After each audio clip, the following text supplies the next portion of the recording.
The following podcast is a W2M Network original production. Visit W2Mnet.com for all of our other great podcasts, plus news, reviews, articles, and opinions from the worlds of wrestling, video games, football, and entertainment. Let's go! What's that?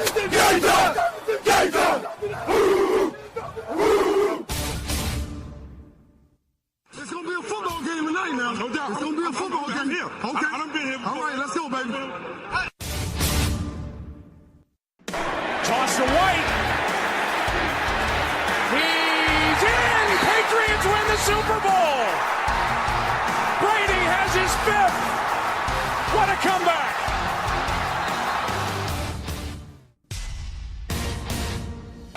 Watson. Touchdown! Hunter Renfrow. Little man makes another enormous play. 1 second remaining. Ladies and gentlemen, football to the max. Your host, Sean Garmer, Gary Vaughn, and Randy Isbell. Hello and welcome to another Football to the Max, as we are here with the Monday night game having ended a couple of hours ago. And what do you know, the Tampa Bay Buccaneers are able to lose another game by something silly. This time look, let's not kid ourselves. A 54-yard field goal is not a joke. That is a very difficult kick to make. Perhaps if the referee hadn't stumbled trying to place the ball, they might have had a shot at getting another playoff. But, there's the also not having timeouts thing, so if they don't throw it to the sideline, you're screwed there as well. So, who knows, Eric, but this is probably a lot closer than a lot of people thought it would be. I think people were expecting Atlanta to come in and rout Tampa Bay, and that's certainly not what happened. Yeah, first of all, what would you rather have? The referee stumble or the referee use an index card? Pick your poison. Hey, at least the index card isn't costing them anything, right?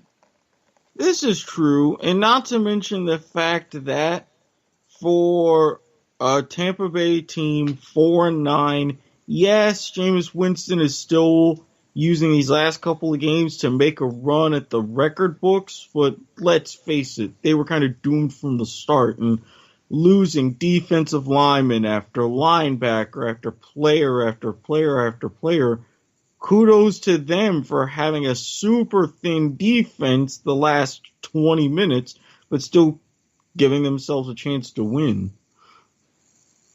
Yeah, both teams had really thin defenses here. In this game. Tampa Bay, if they would have been able to stop somebody, might have had a better chance in this one. But the Falcons did what they do, even without Julio Jones being a big factor in this one. It was really just Matt Ryan finding who he needed to, and Devontae Freeman doing his thing. Yeah, and you got to give Tampa Bay credit. They did get the one stop that they needed, the big 3rd and 9 where they sacked him, which gave them the ability to drive down the field. And, as much crap as Jameis Winston's kind of gotten this season, this was a pretty good game for him. Yeah, it was. 3 touchdowns, and he was guiding coverage, especially on the play to Humphreys, where he was signaling him, move over, I got you, and he did. And also another element, Tampa Bay matched their physicality.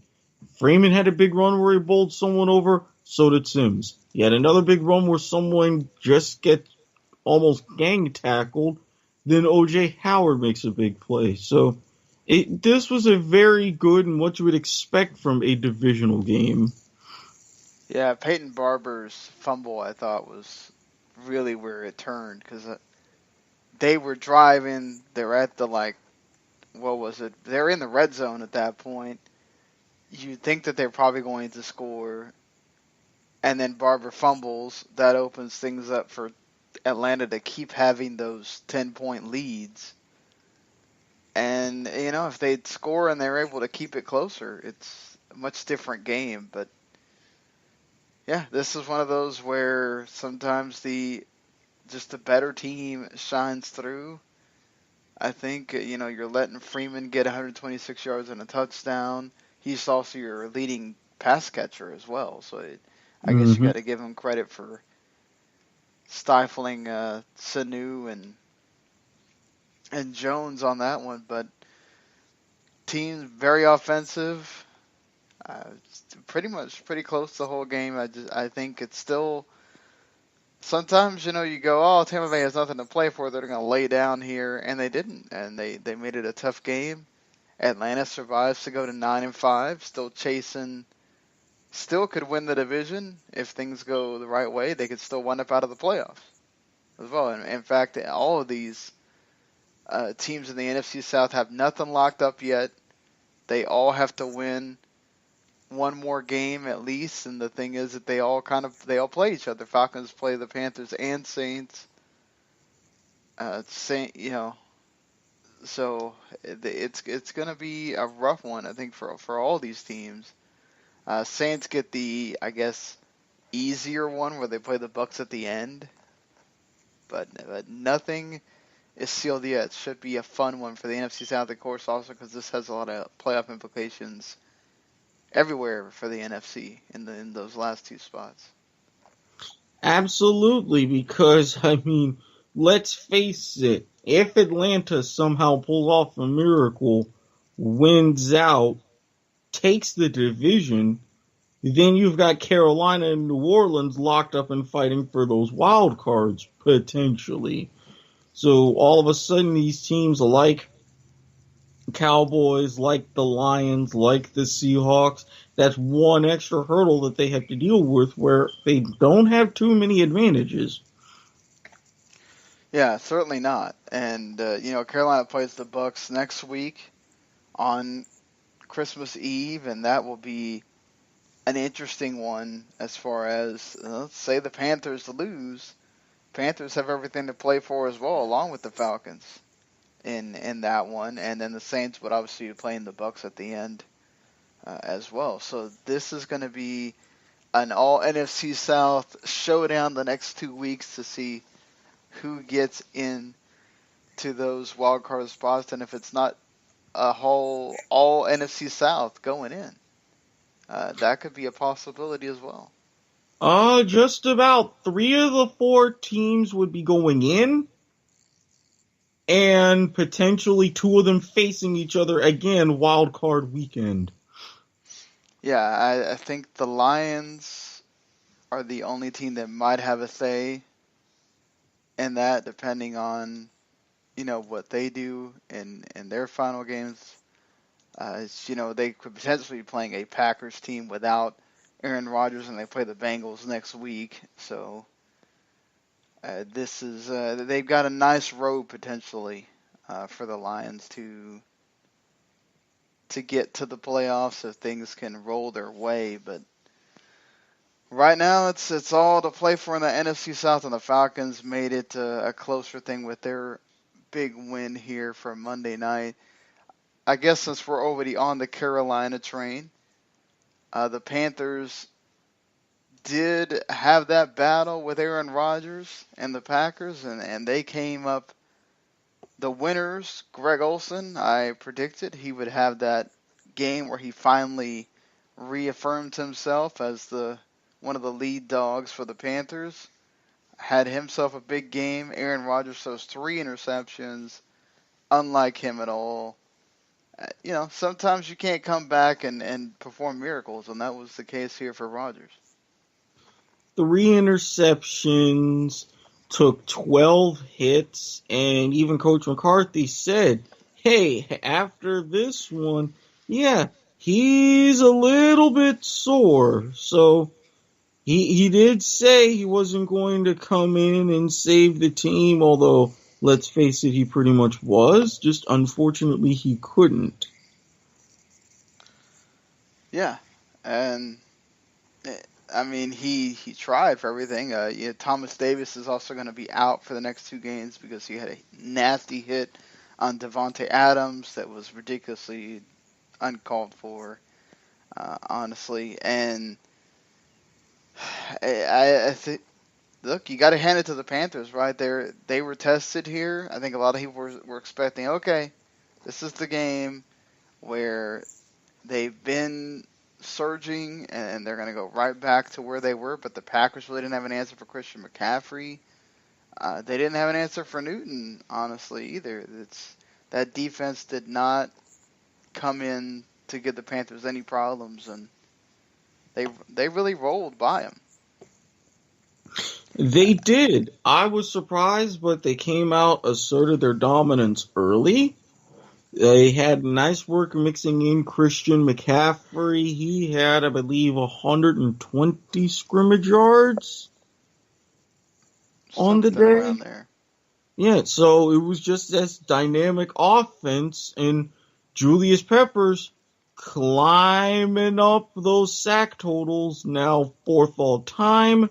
One of only 4 players to have 10 seasons of double-digit sacks. I mean, he really sealed it at the end. Yeah, he did. Former Packer as well. So going against his old team to get that one, it's surprising that Randall Cobb wound up being the leading receiver, most of it on that big, long catch and run that he got for the touchdown.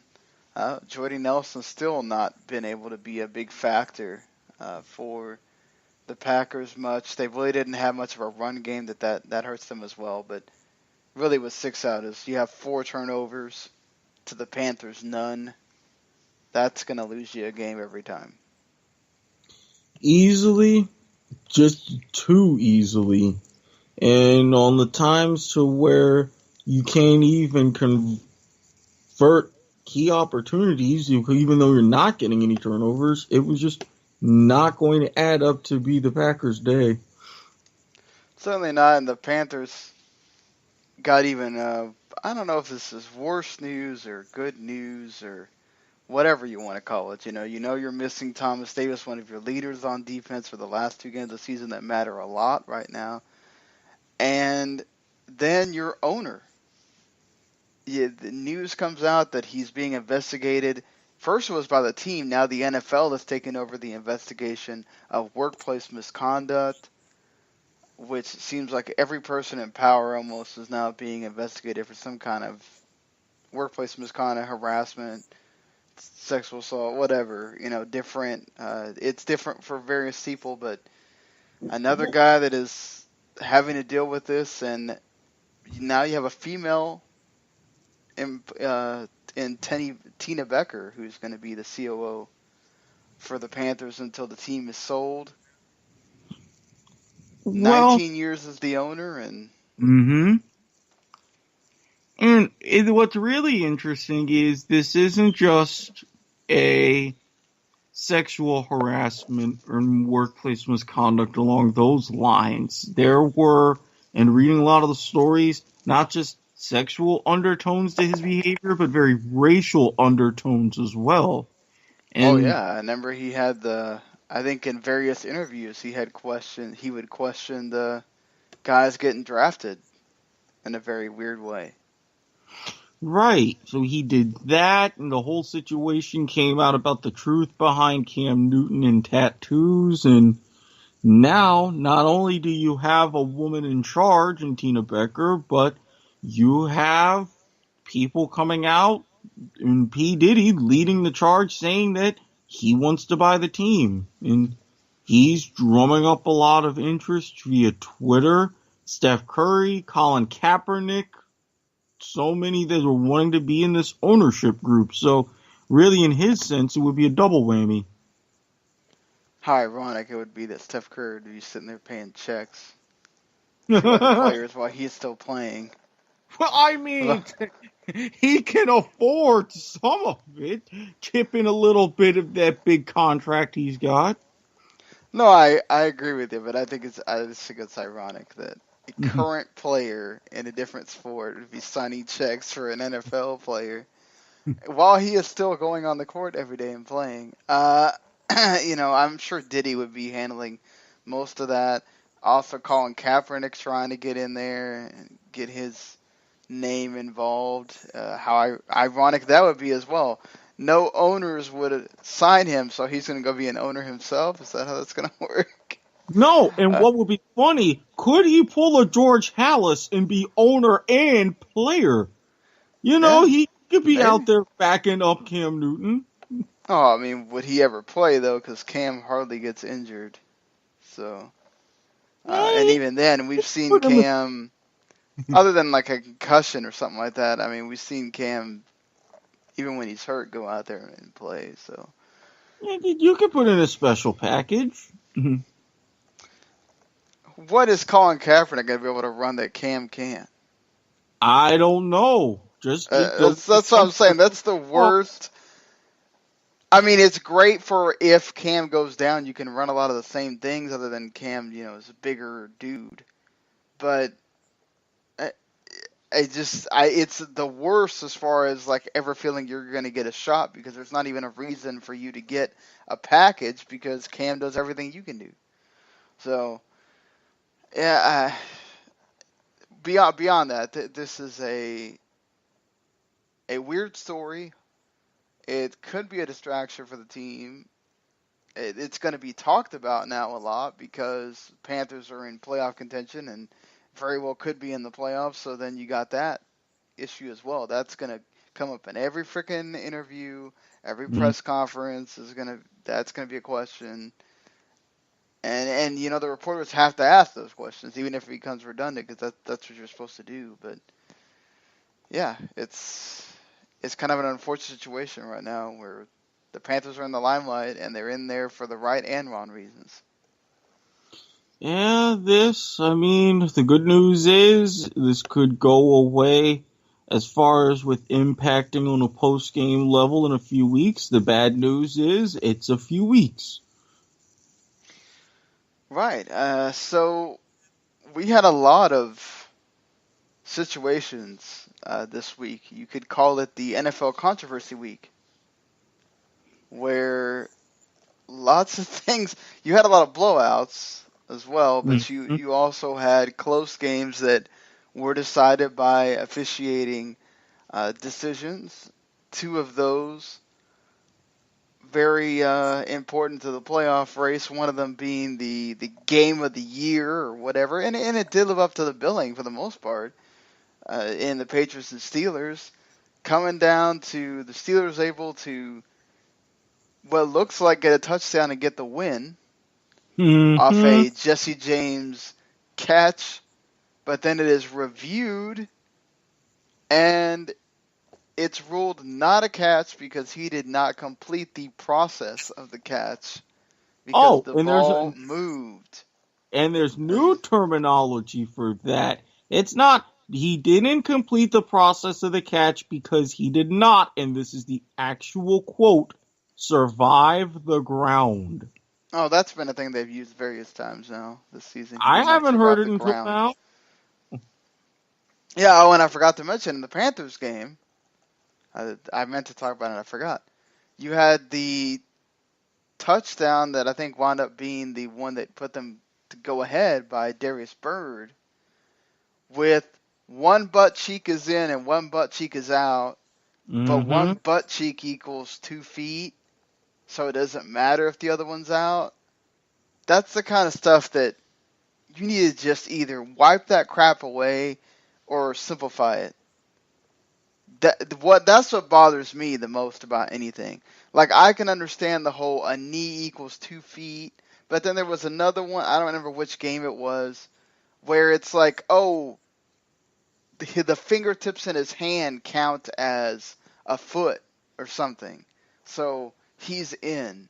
And it's like, why do we have all these different terminologies for what a catch is? Can we not just have one definition and it's okay,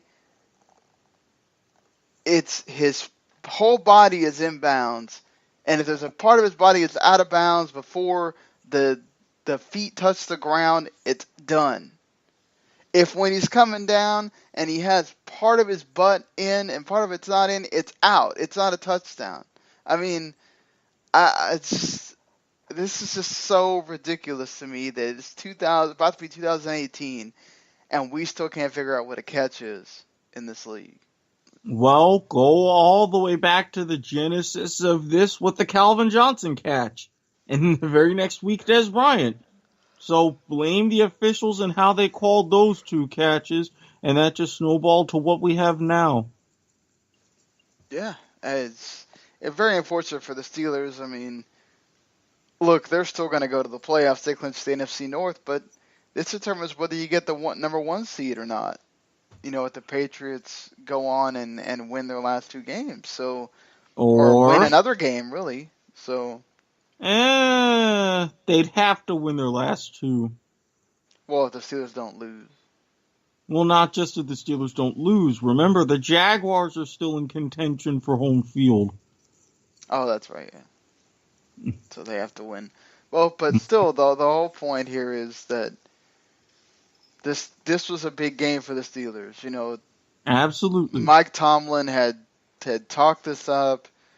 You think that the Steelers are finally going to get by them, and then you have it end on controversy, and obviously not the first time the Patriots have a game end in controversy. So, but it was the right call, right? I mean, by the rule, that's what you're supposed to do.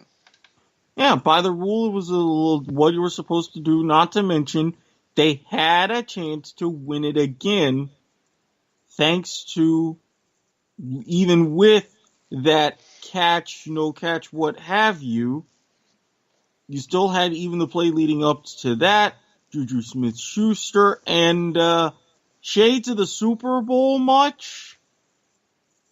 Yeah, the fake spike. I don't know. For me, in that situation, you go with the...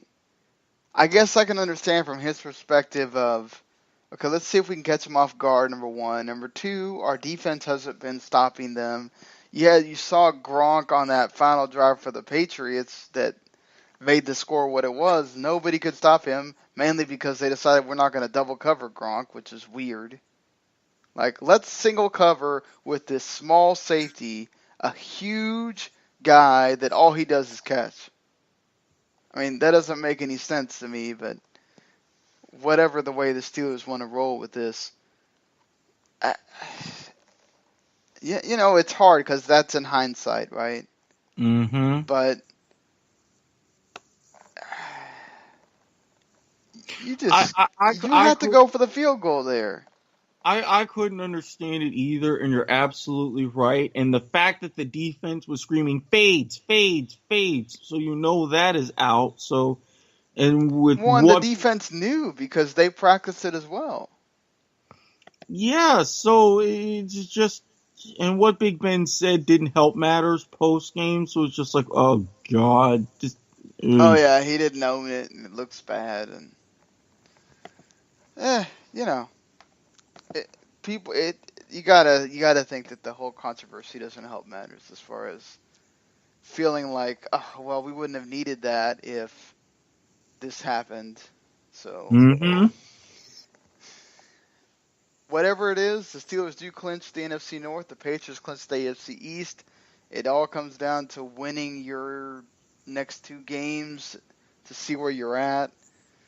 But the Patriots have been incredible, you know, this year and just continuing to... We said it, right? When they lost to the Dolphins, watch them come back and win this game, and they did. And that was exactly what they did. We picked them to win, so it was just like, it was another day at the office. The other game that had several points of contention here, the Sunday Night Football game, the Dallas Cowboys go in, and the definition of escape has never been more appropriate than for Dallas to go, and by literally the edge of a football going in and going through the end zone for a touchback, the Cowboys win. For me, I thought they should have just went ahead and tried to go for it on the 4th and goal and make sure you get a touchdown. I wasn't too sold on the field goal because of the way that they had, the Raiders had really picked it up in the second half. I was scared to death that, they were going to bungle it and just let them go in and score. And you had the situation with the 4th and 1 with the index card. Now, I did hear that one time there was a referee who used a credit card to measure in that situation. Maybe Gene Steratore should have done that. I don't think it matters there. Either way, it was barely a first down by, It looked barely like it was short. They were also leaning the first down marker. So if they would have stood it straight, perhaps it would have been. But we're talking about like semantics here. At that point, it all becomes moot, really, because Derek Carr. Now, granted, I think that rule is it's the right call, but the rule is too.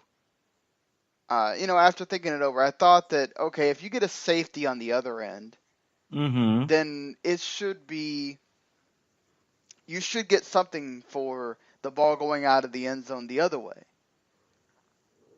But perhaps the way that they have it is just, it's too severe. Maybe if you have it actually be a touchback, but they keep possession. So it goes back to the 20-yard line, and you lose the down. So whatever down you were in, for the Raiders, at that point it would have been, okay, I guess it's still first down, and it would have been first down and goal from the 20, instead of, oh, well, the Cowboys just won because it's a touchback and they only have one timeout. So, but either way, for me, like Derek Carr, this rule is old. Like, well, this rule's been around. Why are you're a quarterback. Why are you running all the way to the pot? You could have just gone out of bounds. You already got the first down.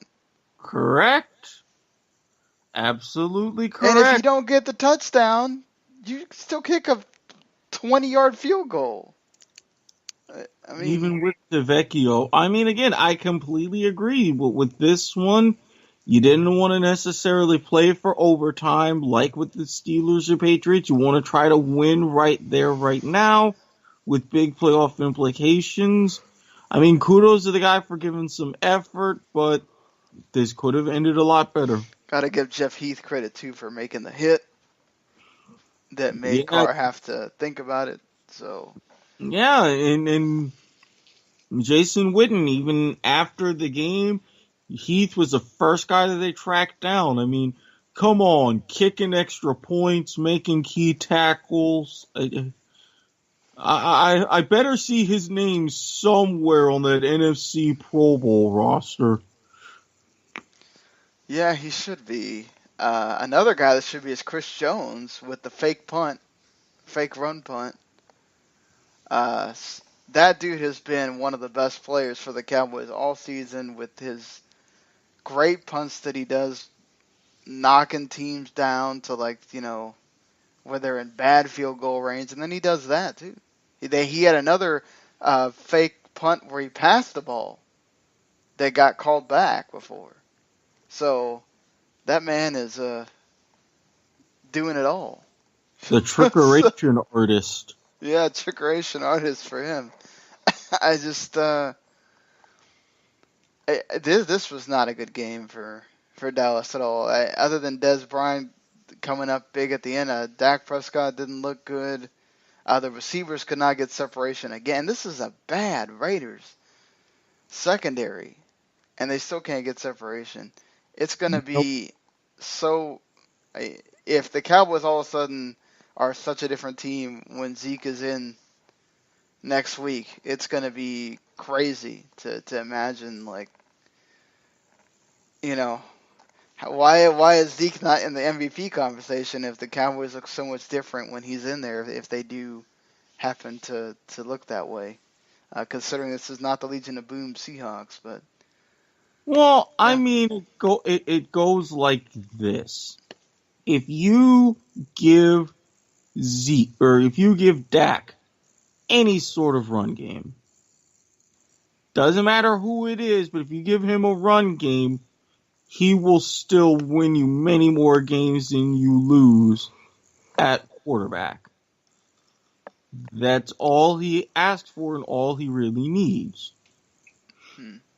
So even without Zeke, if you have some sort of running back, okay, this is still a good team. Look at what happened when they got their run game together. They won 3 in a row. Now, granted, Zeke does make them better. You get to score multiple touchdowns potentially from that running game that you normally wouldn't, but it's not like he's the be-all, end-all. No, but he is much different than Alfred Morse. The way he runs, he will get you yards when you think you don't have a chance at getting yards. I agree there. I do agree there. And he has the whole ability of being able to take it to the house at any moment as well, which we saw plenty of last year. Who I'll always remember the Steelers game where he's packed in there and then bam, hole right through and the Cowboys win because of him. So it's going to be a big game also because the Seahawks are still in playoff contention. If they ever to win, they knock the Cowboys out at that point. So, it's another do or die game for they've been playing all these do or die games. Yeah, they got to play one more. They've basically been in the playoffs since, before Thanksgiving? Right. Or, after Thanksgiving, because they knew they were taking that loss. Yeah, but I mean, and at this point, you got a little bit of an advantage because now you're facing something of a demoralized Seahawks team because, oh dear Lord, did I whiff. Yeah, that was something. I told you the Rams would win. I didn't think they would win like that. And what was really humiliating was to end it, the last score of the game, a safety. Because why not, right? Yeah, well, at least I still... It sums up that game pretty much, though. Yeah, at least I won my fantasy semifinals, so it's like, you know what? I'll take it. Well, the game that I told you, or we talked about, could be very interesting because a certain Jimmy Garoppolo is playing quarterback. The Titans go and fall 25-23 in a game that they really needed because their schedule is not good coming up. And they go and look, you got to give credit to Marcus Mariota and that offense. They went down the field. They got the field goal they needed. And then you give Garoppolo enough time on the clock. He goes right down the field. Goodwin, Kettle, the guys work it down. Robbie Gould, who's been really good this season. God, I wish I had built him as part of my daily fantasy. Oh, that would have been epic. And Jimmy G with 381 yards, a touchdown. Marquise Goodwin goes over 100 yards receiving. And the 49ers are still undefeated with him as quarterback. And the Titans now 8-6. They're still okay in the AFC, the playoff race, but your schedule is awful. You got the Rams and the Jaguars. Yes, they're both at home, but you got the Rams and the Jaguars. Mm-hmm. Those are really tough teams you're playing. Yeah. And you could easily get blown out in both of them. And keep in mind, if you don't beat the Rams, you have no chance. You have to win both. And the Jaguars have to lose Week 16. Well, that's for the division. Yes. Yeah, I'm talking about even the wild card. They're gonna have a Well, problem. come on. For the wild card, that's like way too crowded. You know, Tennessee, realistically, for Tennessee to have any sort of chance, they need a home game, which means they need to win the division. Well, but okay, you know the whole thing about the home, right? We can talk about the realism of it all day long, but what I'm saying is, what matters to this team is getting in the playoffs. You figure out the whole. You got to be able to win wherever when it comes to the playoffs. It's not. It's Hey, not about. and clearly they haven't done that this season. No, you're right. But what I'm saying is, if you don't win this, you've got to. This is the game you needed to win to continue to keep your separation, which I talked about, and I think I said it about 3 different times. The reason why is this right here. Now you have opened the door for other teams. So Buffalo, Baltimore, both win their games. Buffalo forces Jay Cutler to be an idiot and throw 3 interceptions. And, Kenyon Drake still has a good game, but that's about the only thing you really want to mention for Miami in that game because the rest of it was crap. Buffalo's defense came up big. LaShawn McCoy had another performance, and the Bills get their win. Ice cube in the freezer. That's all I'm saying. Exactly, but what I'm saying is you're opening the door here. So you're playing a really great team in the Rams that need to win because they don't know what's going to be happening with the Seahawks at that point, or they might know, but either way they're going to be either be playing at the same time or they're going to be playing after before them. And so you could go to 8-7 and you're letting the Chargers in at that point too. So, Buffalo, Baltimore, and Baltimore has the easiest schedule out of anybody left. So the chances of them losing are very slim. So they're going to be 10-6. Buffalo has a really hard game against the Patriots next week. But even then, okay. But again, my point is the Ravens could easily put you out of 5th place. You're trying to hang on for dear life for 6th, and you may not get in because you can't beat the Rams and Jaguars. Had you beaten the 49ers here, you'd be 9-6 and you'd be fine. Right, but that adds another element, fighting for 6th, when, let's face it, you're still talking about not just locking up at least a wild card spot at minimum. Because keep in mind, the Jaguars, all they did was lock up a playoff berth. Right. That's it. But instead of having to fight for that 5th, that 6th spot, now you're in a situation to where, had you won, instead of having to fight for 5th and 6th, okay, you could take an L, whereas you would have the luxury of potentially fighting for 3rd. And this is what I mean. The fact that they had loftier goals than, just getting in. They're like, hey, this is still our division. Yes, the Jaguars have come on strong. Yes, they're tough. No, they're not the same team that they hung 40 up on early in the season, and they know that.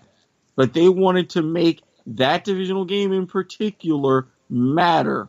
Now, you're making a very tough ask to take care of business, and if Jacksonville takes care of business, then it's a completely moot point. Yeah, exactly. And this is one of those things. I mean, look, again, the offense did what they were supposed to do. The defense did not. And then that's been a problem for them this year as well. The defense is not holding up their end, but that team needed one stop. At the end, they couldn't do it, and now you're in trouble. So big loss for the Titans there, and should now that will be nail biter time for both of them.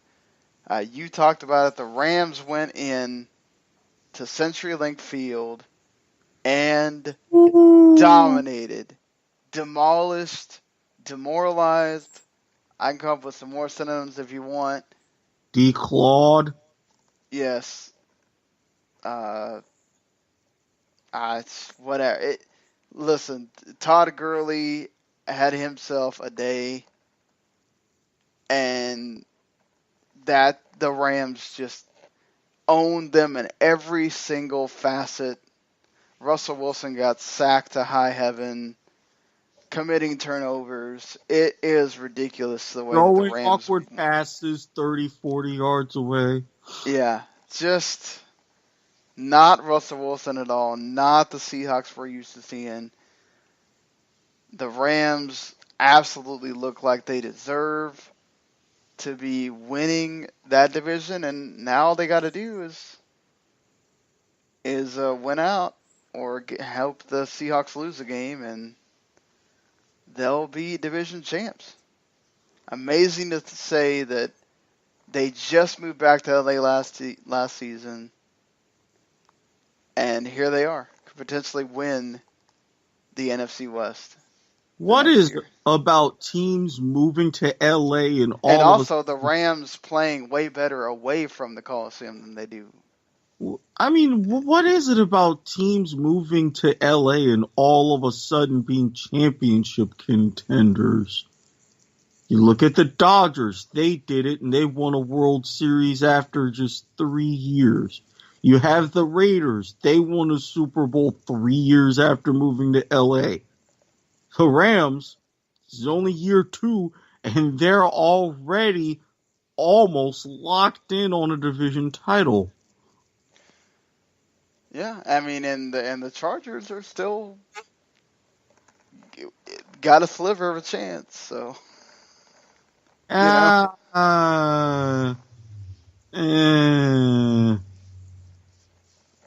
said sliver. Yeah. I mean, like I said, Baltimore's locking up that 5th spot, but it's very likely the Bills could lose, and the Titans could lose. So, if the Chargers could win their game, you're looking at a bunch of 8 and 7 teams fighting for that final 6th spot.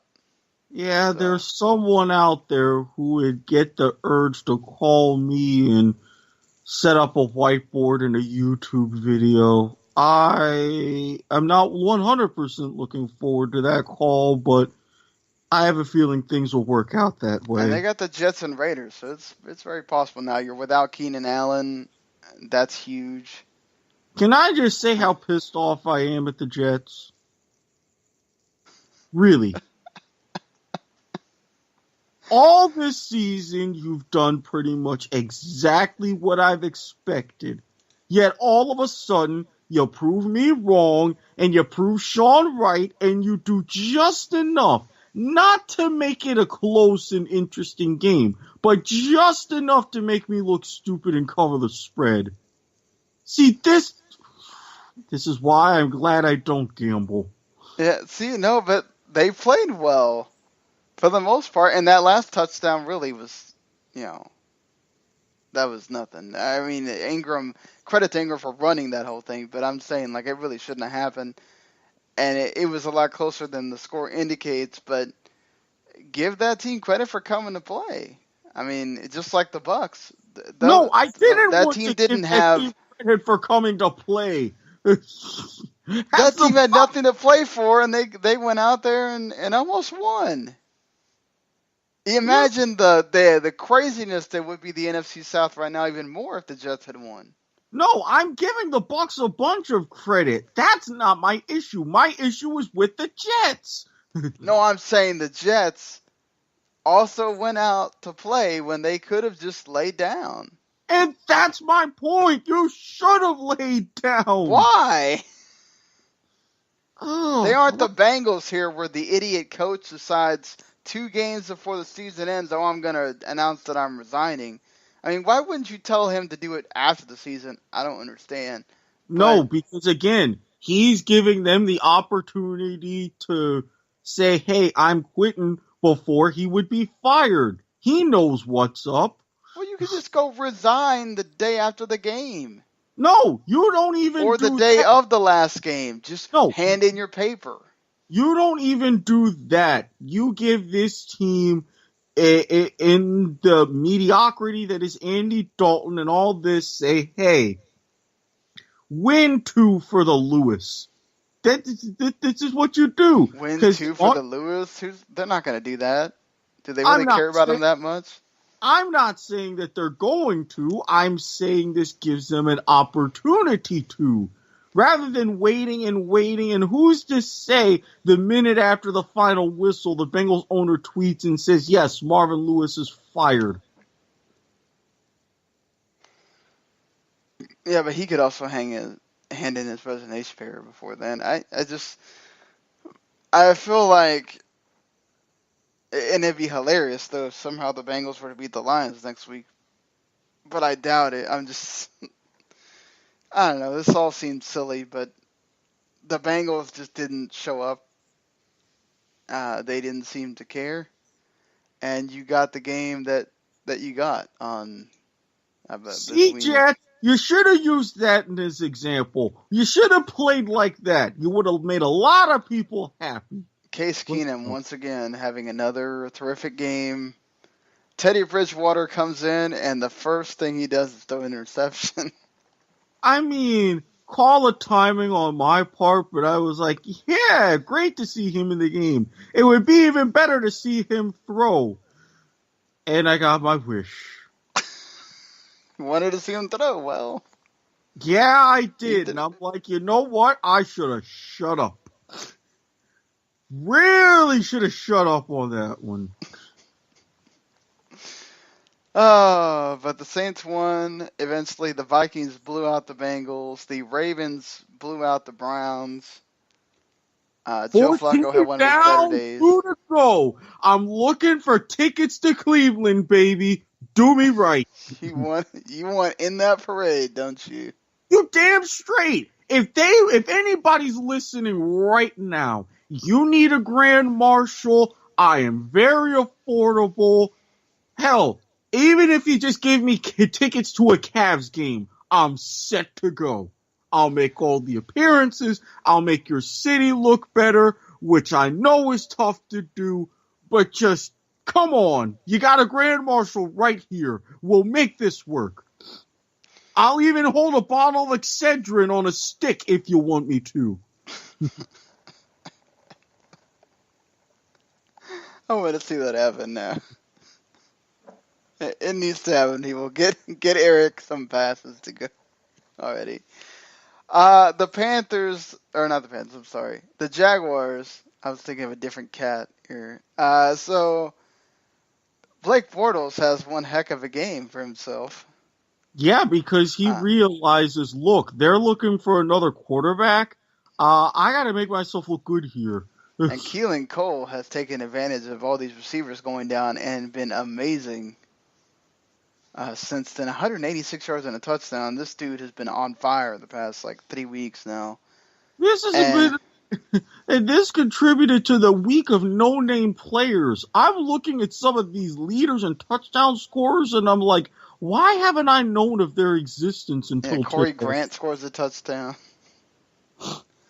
So, I mean, look, the Jaguars are doing Jaguars things, just rolling through. They scored 24 points in the second quarter, just blowing the Texans open. With TJ Yates is somehow still throwing a football in 2017. And, it is what it is for Houston. Hey, somehow DeAndre Hopkins still got him a touchdown, though. Exactly. TJ Yates is in because Tom Savage got hurt. I know. I'm just saying. I know. I just think about this. You were already in dire straits turning to Tom Savage. Now you don't even have him. Then you have 2 games. Deshaun Watson in a bubble. Then you have 2 games that the Eagles are still fighting for, the trying to go up in the standings. Or making sure they can fight off the Vikings for the number 1 seed. The Giants have an extra point blocked and a field goal blocked, and they probably could have made this a different game and actually won, with Eli Manning throwing 434 yards and 3 touchdowns. Foles 4 for.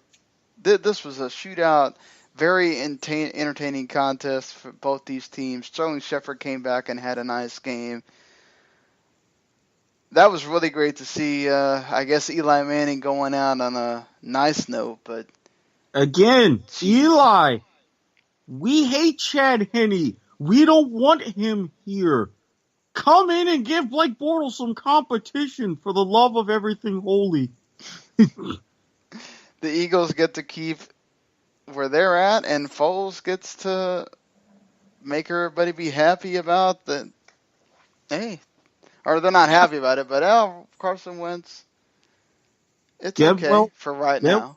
Get well soon, but Nick's kind of got this for now. And what's important, they stay where they're at. They do clinch the first round bye, so now it's just a battle for home field. Yeah, they play the Raiders on Christmas Day, or Christmas night. I'm sorry. Yep. So, it's an interesting one. What they decided to do with that. You're going to have Houston and the Steelers in the afternoon at like 4 o'clock, and then you're going to have the regular Monday night edition with Raiders and Eagles, which the Raiders are basically eliminated. There'd have to be some ridiculous different circumstances happening. Look, there were circumstances for the Cleveland Browns 3 weeks ago, okay? This is the territory of math. It takes the brave, willing, stoned, and backcrap crazy to venture down this road. That's why I'm here. Yeah, you would think the Eagles go and take care of business since they have something to play for there. As long as there is no snow. Why not? Why don't you want snow? Eagles, late in the season, expectations on the line for what happens at the end of the season, Santa Claus, snowballs. People remember. Oh gosh, you're too much. Too much. Look, if it didn't happen, I wouldn't bring it up. If we're not on the verge of the 49th anniversary, I wouldn't bring it up. But we are, so I am. And you also had a Cardinals-Redskins game that was actually entertaining. It stayed close the whole time. Blaine Gabbert had several opportunities to try to actually get the Cardinals the win and couldn't do it. So the Redskins win another game. And you know what that means for Arizona? Guess who's coming back at quarterback? Drew Stanton. Yes. He's been announced. For God's sakes, why? He's been announced as the starter. What an idiot. Come on. Stop it. Stop it. That's the Blaine we all knew and could not stand here in Jacksonville. He finally showed up. What? Let Blaine play the last 2 games. Who cares? You're 6-8. Apparently they do. Or I guess they just want to make sure they tank the last 2, so they're putting Drew Stanton in, because that's the only reason. Maybe, but even then at 6-10, you're not going to get much higher unless they're really aiming for the Baker Mayfield sweepstakes. Hey, why not? You never know. Yeah. Sometimes just because you don't go in the first, top doesn't mean that you're automatically awful. Look. So I'm just saying. Yeah, look, I know he's got an attitude and everything, but Bruce Arians is the kind of guy to. You mean like Johnny Manziel? I don't think he's going to be Manziel. He's a way better quarterback than Manziel. Downstairs, yes. Upstairs, you got question marks. I still don't think he's got Manziel's character like that. People hated Manziel. Yeah, Like, because the teammates wouldn't have done what the Oklahoma did, where he didn't play and they still brought his jersey to the captain's thing at the beginning. Like, they wouldn't have done that for Manziel. Well, of course not, because that's Oklahoma versus Texas.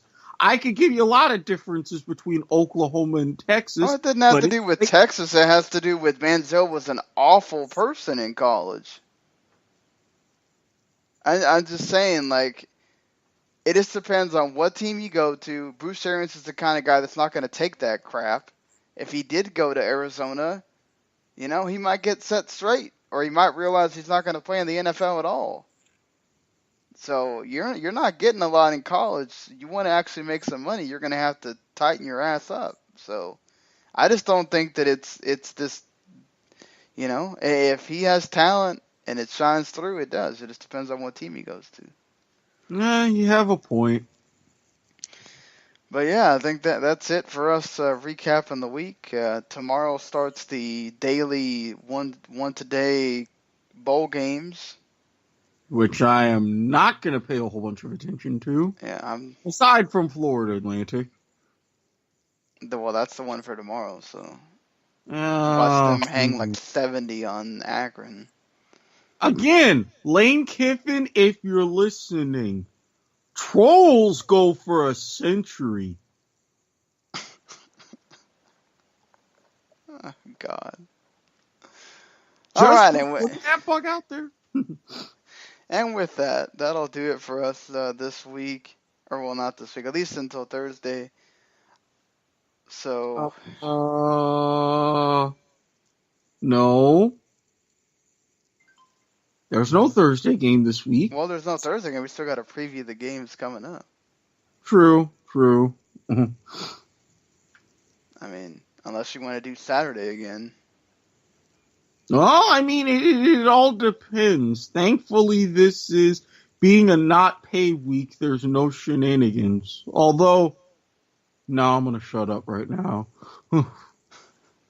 Well, we'll leave that one up in there. We'll see. Maybe by Thursday, Eric will know what he's doing. And, things will be figured out by then. It will be Christmas Eve that night, too. So, much different circumstances at that point as well. But, all right. Thank you for listening. If you enjoy what you heard here, you can always subscribe in the very many different ways that there are podcasts. iTunes, Stitcher, TuneIn. We have a YouTube channel, WTM Network on YouTube. You can go find it, subscribe to us there. Many of you do. Thank you for that. You can go visit WTMNet.com, where not only do you get all of our podcasts that are on the WTM Network, which that has its own separate subscription thing where you get not just this podcast, you get the kickoff that Eric and I are also on, where it's more of a debate style. They don't go over all the games like we do here. There's wrestling, there's entertainment stuff. I'm sure there'll be a Star Wars Last Jedi review for you on Wednesday morning from the Radlitz guys. I know everybody. I watched Star Wars Last Jedi. I enjoyed it. I'm not one of those that hated it. I know there's a lot of people that did. And video games, there's so many things for you there. So if you hit subscribe, you get all that. Again, appreciate you listening to us. Visit that WTMNet.com for more things. We're getting into, Game of the Year and End of the Year awards for wrestling as well. So there'll be reasons to go check out the site there. So until either Thursday or Saturday, we'll see you later, everybody. Peace.